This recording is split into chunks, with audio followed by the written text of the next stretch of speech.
Of course, I was upset that I was out of control and what was happening to me. But then, like, it was just this heavy, heavy grief. So I feel like it was probably like my lifetime of grief also coming out.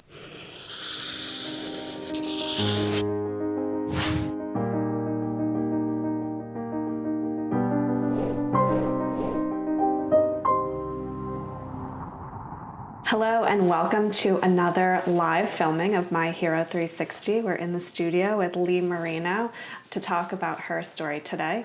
My Hero 360 seeks to amplify the voices and stories of individuals who have gone through some difficult challenges but are now sharing their uplifting and inspiring experiences. So Leigh, thank you for joining us. We're excited to hear about your story today. Thank you for having me. So let's talk about your mental health journey. When you and I first spoke, you had talked about from kind of a young age, you had felt something different, something you said when you were 14, you felt like it was missing, but you didn't know what that meant.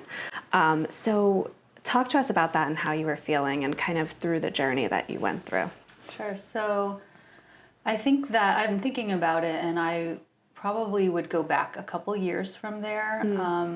Growing up, I had a really happy childhood. I grew up in a small little town, a small little school, would play in the fields and the creeks and make witch's brew out of sticks and mud and whatever. And when I was 11, my parents got divorced, which was very sudden. Had no idea that anything was going on, and it was just a pretty traumatic thing for my younger sister and I, and of course for the whole family. Right.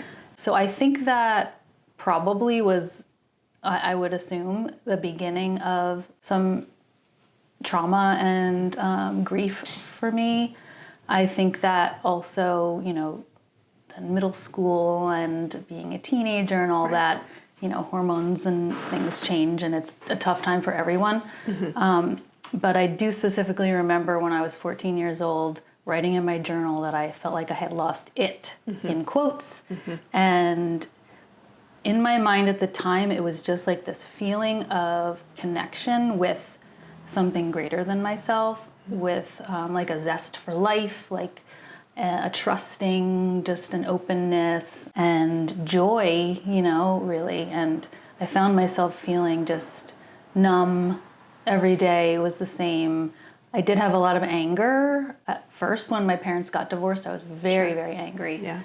That like, my life's good. I want it to stay this way. Like, Right. Who are these people outside of me telling me that my life has to change when I want it to stay this way?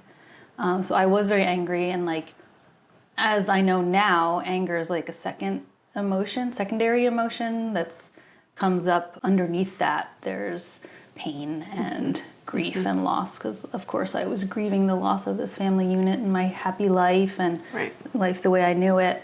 And so I think not really knowing how to process those emotions, or even that I had them, I just sort of numbed out and didn't feel them.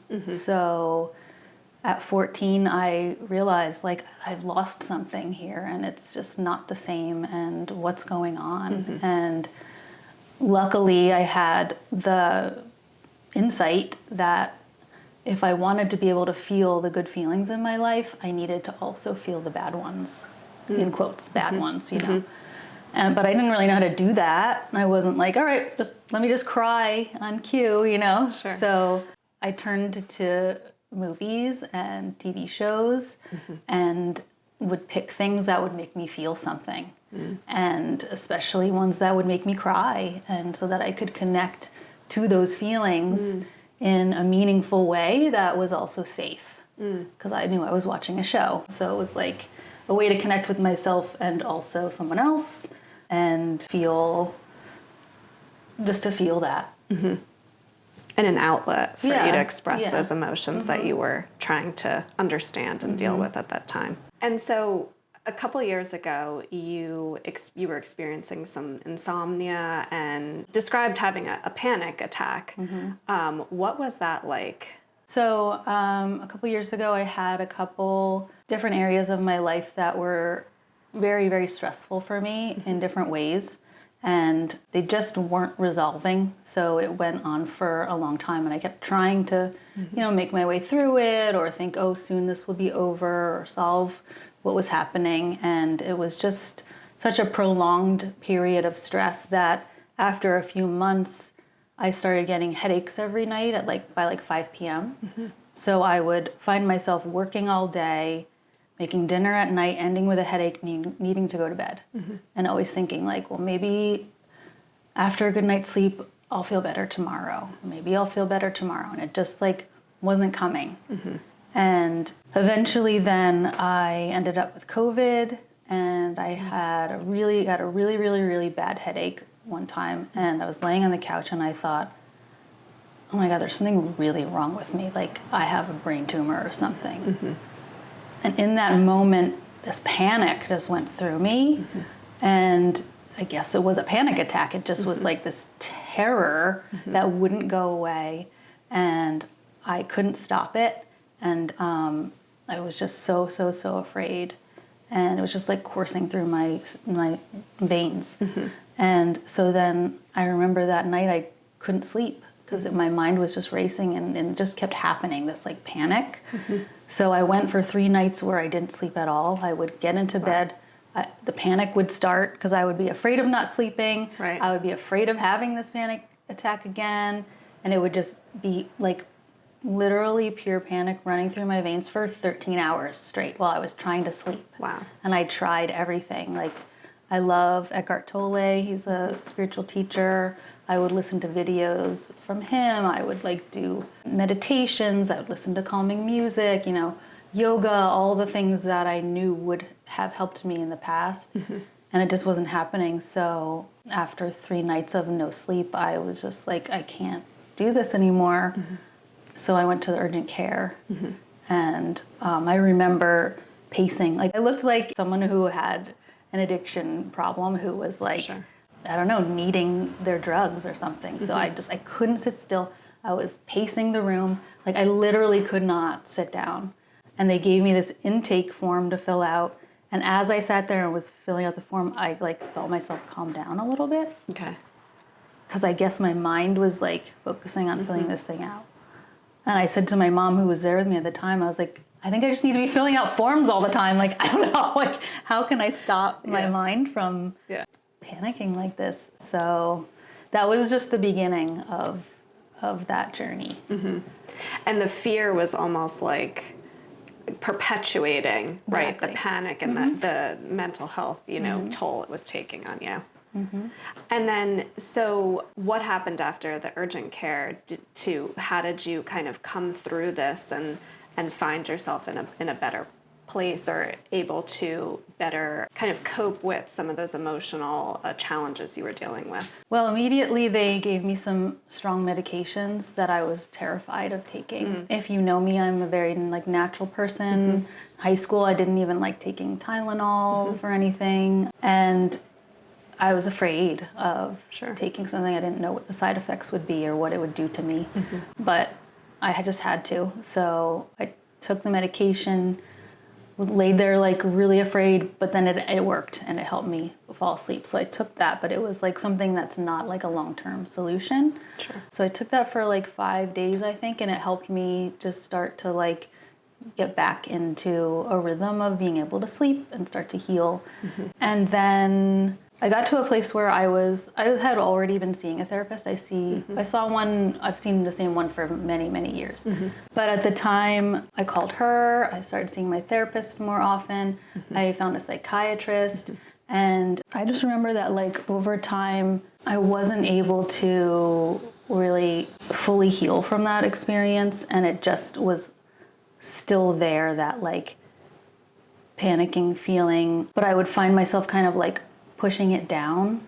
And I was talking to doctors. I was experimenting with other medications with a psychiatrist, which I, also didn't really want to do. I didn't Sure. I realized that I had this prejudice against medication, and I thought, well, people who are on meds just don't, or they're lazy, they don't want to do the work. You know, they just don't know about how to care for themselves, which I found was ridiculous. You know, I think they are overprescribed and abused. Sure.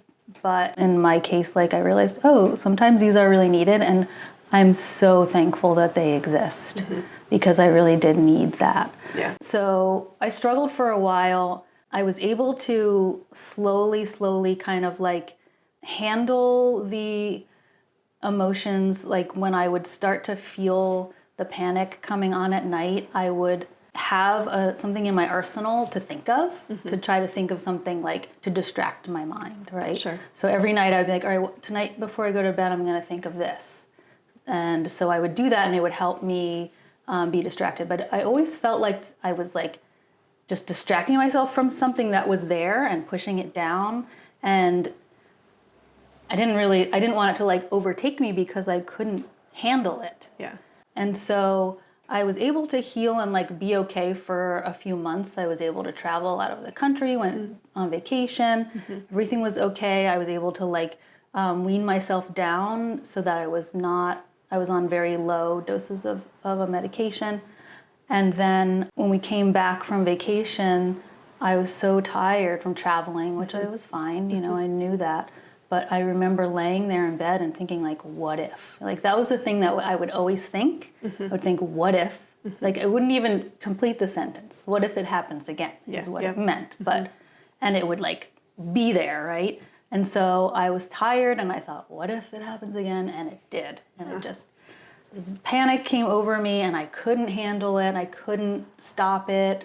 I couldn't sleep. And so then it became a month of, you know, well, let me go back on this medication and let me try this thing and I'll go back to the things that worked for me the first time. And they just weren't. Yeah. And it got so bad after a month that I was then having these rolling panic attacks. I wasn't sleeping, and all day long. For anyone who's been in labor and had a baby, it was like contractions. It was like waves of these like I was in labor birthing something, but I remember saying to my mom, like, if I knew there was a baby at the end of this, like I could get through it, but it seems like it's just not stopping, and like my nervous system couldn't regulate. Because it couldn't sleep and it just couldn't reset. So I got to the point where my psychiatrist said, you know, don't think I can help you anymore. I think you need to seek further help, like a IEP, PHP program, which is like intensive therapies, which I had no idea what that was, and that scared me. He said, or check yourself into a facility, and he told me the name of one, and I was like, what? Like, oh my God, like, and that scared me even more, you know? Yeah.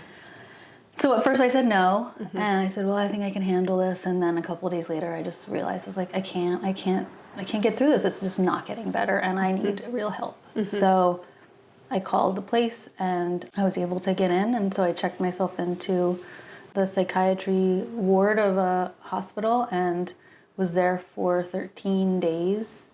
They typically see you the typical stay is 7 to 10 days, and it's generally just to stabilize you. So whatever is going on for you, it's not to heal you, it's to get you stable enough so that you can leave and then have like deep therapies and treatments that can help you heal and move on with your life. So I was there for 13 days, and it was terrifying, and it was really, really scary. I had no idea what I was getting into. And it was also really special. I don't really know how else to describe it, but like, it was a place where I felt like I could completely be myself in public. Right. If I was just sitting there like, crying, or like, you know, blowing my nose, or like laying there, or like stretching, or like whatever I had to do. Yeah. Nobody looked twice, or was like, "Oh, look at her," you know, like, because they had their own things going on, and we were all just normal. You know what I mean? Like it was just all okay. Yeah. We were all in it together, and I found that very freeing. I also found a lot of really good support from other patients, not just the nurses there and the doctors, but yeah, the other people who were going through it. You kind of had to pick and choose who you felt comfortable with, because there were some very, very ill people there. But I had to come to terms with the fact that like I needed to take medication because I was still afraid of it then, and I still wasn't sleeping very well. And one of the patients who helped me a lot was like, Leigh, you just need to like.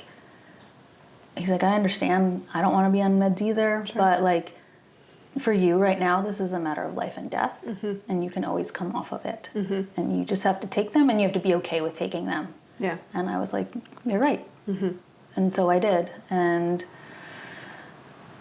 it didn't heal me right away, but I was able to stop having the panic attacks, so I was stable in that sense. And then I was able to advocate for myself and say, I'm ready to go home. So then they released me, and then I was enrolled in the long-term therapy that I mentioned earlier, where it's 5 days a week, 5 hours a day, and it's a group therapy program. And I went to that. For the first week, I had to do virtual because I couldn't drive.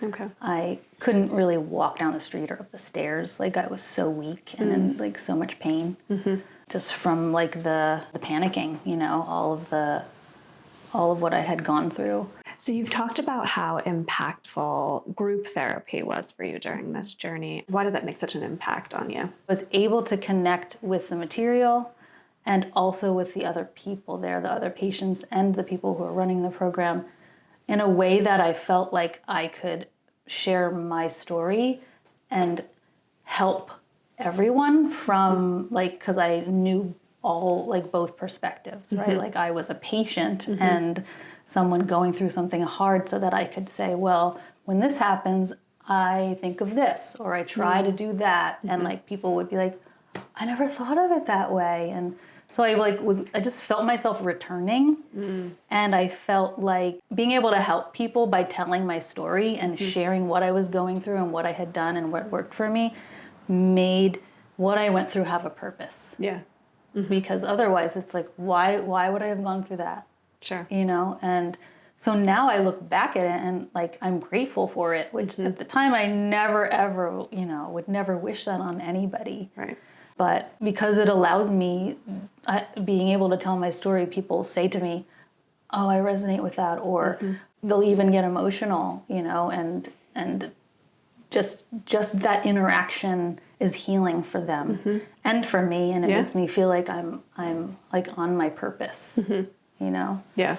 So by the end, people were like, you should be one of the counselors here. I was like, yeah, I would like that. That's awesome. But so to kind of bring it all like full circle, when I was young and I found film and television to help me process my emotions and connect with myself in a safe way. And then now as I've grown and gone through all the ups and downs in life and had really difficult things happen, and I've grown from them and learned and changed, and then I went through this mental health crisis. Now I feel that I'm even more empowered to take my background, because I went to school for film and television, so to take that storytelling talent and combine it with the lessons I've learned, so that I can tell stories in a way that allow people to connect with the characters, to connect with a different kind of perspective, maybe with their own perspective, see themselves in the story, and allow themselves to heal. So what would you say to someone that's kind of still in it, still struggling, still going through some kind of mental health challenges? What would you say to them? I would say to just keep going. I would, when I was like the lowest part of my journey, I remember just feeling that the doctors would ask me, are you hopeless? Because they wanted to try to diagnose me. Like, did I have depression? Did I have panic disorder? Did I have bipolar disorder? Whatever it was. So they would ask me all these questions. And when they would say, are you hopeless? Even if I was, you know, hysterically crying while they asked me that, I would say, no, I'm not hopeless. If I was hopeless, I wouldn't be here. Right. So there was a tiny pilot light of hope inside of me that was still like knowing that like, just keep going, like it will work out. You will get through this. Even if I had no idea how. You just take one tiny, tiny step at a time, even if it's just a breath, and connect to that hope. Who or what has helped you or inspired you when you're in a particular, position of struggle or discomfort? As I mentioned earlier, the spiritual teacher Eckhart Tolle. I love him. I love his teachings. I followed him for a long time, read his books, and I love watching his videos. Actually, like last summer, 2 summers ago, I forget what it was after I came out of the program. He'll have these like intensive classes. So I joined one. It was called Becoming a Teacher of Presence. And that was really inspiring for me. That's awesome. So you have launched a personal brand, Encourage Thought. You have used it as a platform to share your personal story, to help other people. It's also kind of a multimedia outlet, and we'll get into that a little bit more. But what inspired you to create this brand, and what inspired you to be very vocal and visible and public with your story when that can be really difficult for people to do that? Encourage Thought has been many things. It's evolved over the years as I've evolved. It started off as just a media company when I lived in Los Angeles. And then when I moved here to New Jersey, it completely changed into like a healing, spiritual type company. I enjoyed social media. I was doing some writing and photography. Photography's always been something like a through line in my life. So I started off offering those services for people. And that's what Encourage Thought became. And then that slowly evolved over time as I got more clients, and I was able to quit that job that I hated. And it became then like my skills evolved, and I started doing website design, graphic design, and always photography, still writing. Eventually got rid of the social media. I do a little bit still. So that's what it is now. But now I'm also in this place where it's evolving even more again to the next step, which is me telling my own stories. So I do have one major client that I work for. It's in my family. It's the Homestead Coffee Roasters. They're my boyfriend and partner who we've been with now for 11 years. It's his family's business, so it's my family's business too. And I do all those things for them. And now I'm at a point where I have all of these things to say and all of these creative stories that I want to share with the world. And so that's begun, So it's now morphing into, I have 2 children's books that are available. The first one I self-published. The second one, I found a publisher and an illustrator, and it just came out this past holiday season. It's about Christmas, so it was, a Christmas time launch. Had book signings and readings and amazing feedback from people and interactions with strangers. And like I was at a bookshop, was not uncommon, where I found myself just sitting there. No one knew who I was, just a little sign like author signing. And people would meander over and they'd be like, "Oh, what's your book about?" And I would give the synopsis and they would start crying, like strangers. Yeah. And I was like, wow, like this is a powerful story. And it was very unexpected. So I found this story really touching people's hearts. So it feels to me like it's just the beginning. I have lots of plans and things I want to make and ways that I can help people. So this specific book is called To Be a Christmas Tree, and it's a children's book, but it's also for adults. And people use it for, there's a strong element of grief and loss that goes throughout it. So it's very healing for not just reading yourself, but also for reading together with children or other family members, and also using in like school settings or group settings where children are going through some sort of a grief and loss. You can break the story down and say, oh, how does you think this makes this character feel? Or what does this character represent? Do you have a friend like this in your life? Do you have someone who you can talk to? Do you feel this way? Did you get to say goodbye to your loved one? Like, conversations you can have to help them process. Right. So it's this beautiful story that's touching and has a purpose. To be a Christmas tree. Everyone should go out and read it. Yes, they should. They should.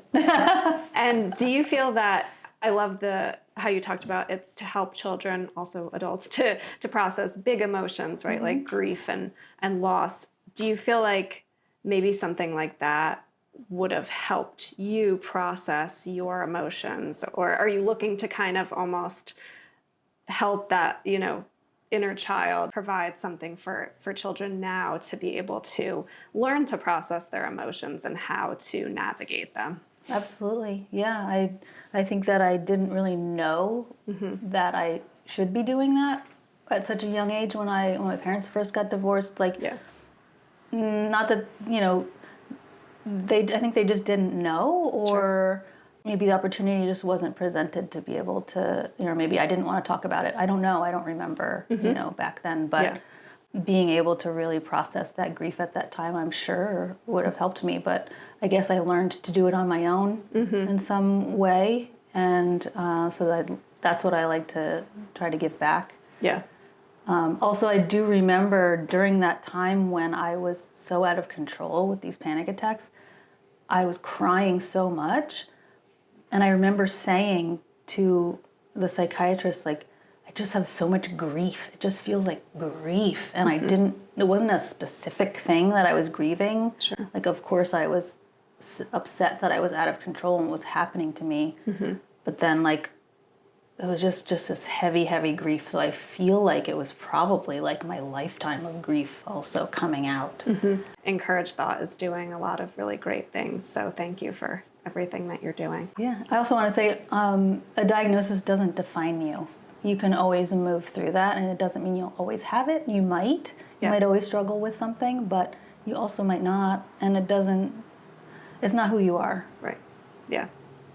So My Hero 360 likes to focus on individuals who have not let their personal challenges kind of impact their life. And so how would you say you've kind of not allowed your circumstances or experiences to define you and what you're going to do with your life? I think if you go through a challenge or something happens to you that's upsetting, you could see yourself as a victim and get stuck there.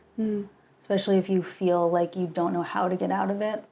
But for me, taking responsibility for my role in a situation, whether it's someone does something to me and it's completely was out of my control, that situation wouldn't have happened if I wasn't there. So I like to view things as like it takes two to tango. And I am just as much a part of this event and the situation as whoever else or whatever else is. And what I can control is me.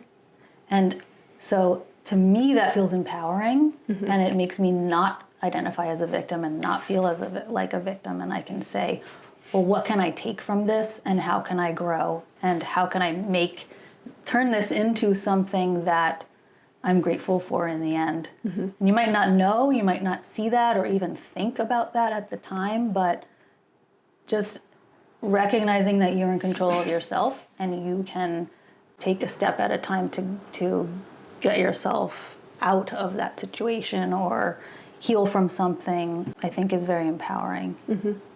Absolutely. So we like to conclude our interviews asking, and I feel like this is particularly poignant for you and what we've talked about, is if you could talk to your younger self, what would you tell them? I would say it works out. Just keep going. It works out. That's right, short and sweet to the point. Well, thank you, Leigh, so much for speaking with us, telling your story. It's really important, and I know it's going to continue to help people. You've already helped so many people by sharing, but for everyone watching and listening, it's going to be really, really great. So everyone should go to encouragethought.org and Encourage Thought on Instagram. You can buy your children's novel there as well on the website. And thank you for joining another episode of My Hero 360. Thank you so much. Thank you.